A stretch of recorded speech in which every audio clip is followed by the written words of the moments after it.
Alright, so it did take me a little longer than I had planned to finish this zombie epic, but here's my review of the full season of All of Us Are Dead, which is available on Netflix.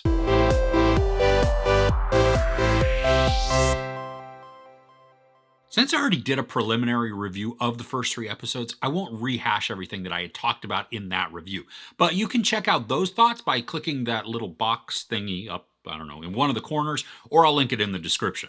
The show continues to astound me in the ways that it pulls me into the narrative. I mean, just when I think that I'm getting a little numb to what's going on, some new infusion of drama, emotion, or even action pops up and then invests me all over again, and sometimes to a deeper degree than I had previously been. I love how we get an insight into what the people who change into zombies go through. I mean, it's visceral, but it's also touching and sad. And this created a lot of empathy for the infected, despite them just becoming living horrors. The visuals that are shown are creative, and this new perspective is also refreshing because I don't think I've ever seen it from that viewpoint before.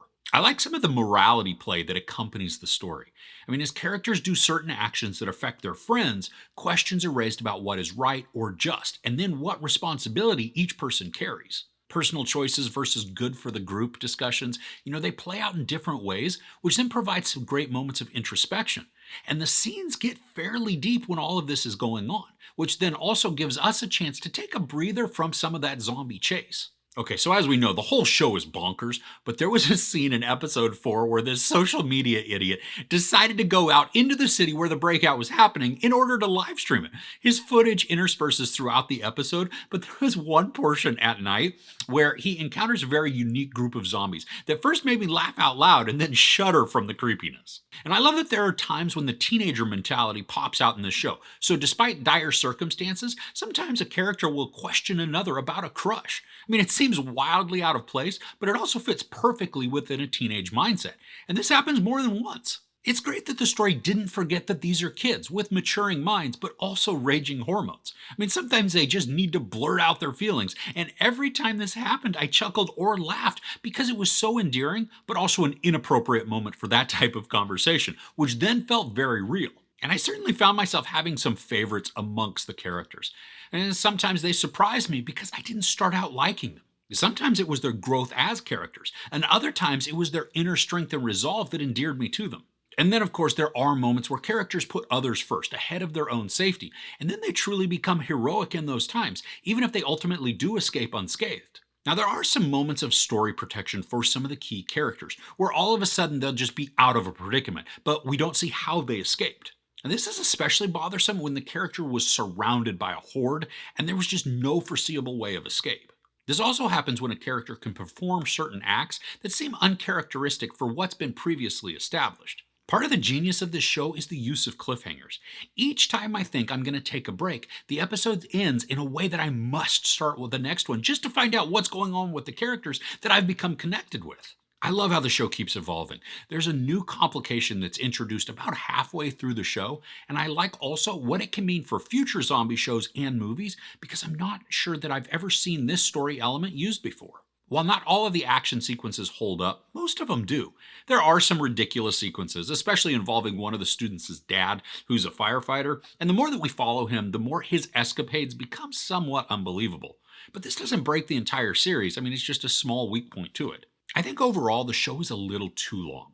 I love the drama and even how more of the story is unveiled to us, but there are portions that seem to stall, which is mainly noticeable when the students are just sitting around waiting to make their next move. If you're binging this as a whole, you may notice it more than if you watch a few episodes, take a break, and then return to it. Now, like I mentioned in my initial review of the first 3 episodes, there is some good and subtle humor in this, but there is also some silliness that just doesn't work. One of the storylines follows a police detective and a junior officer as they try to get across the city.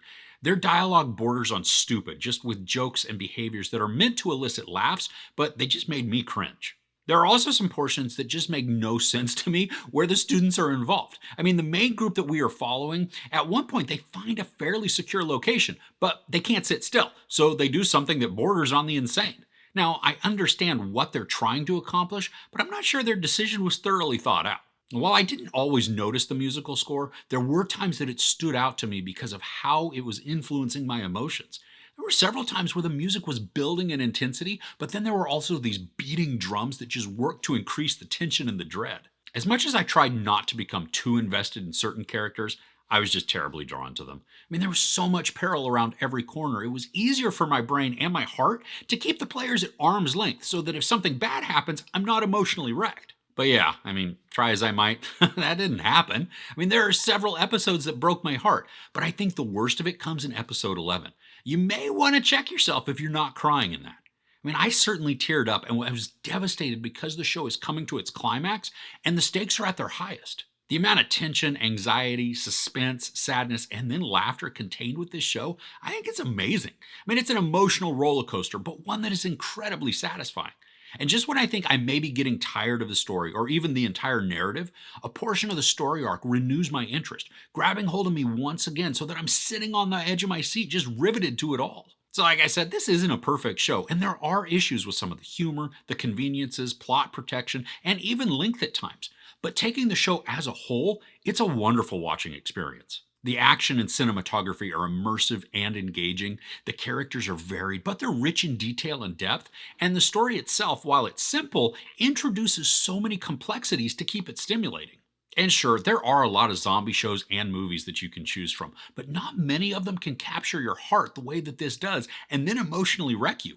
And what I love about this is how the story concludes. Yeah, there has been some immense sadness along the way, but the resolution that the story leaves us with is hopeful and sweet. And I'm not going to call it happy because, I mean, come on, the whole premise of the show is about infected people eating other people. But I found the end of the story to be very satisfying. This is certainly a big time investment, but if you stick with it, you are rewarded with a very rich watching experience that will take you through a variety of emotions.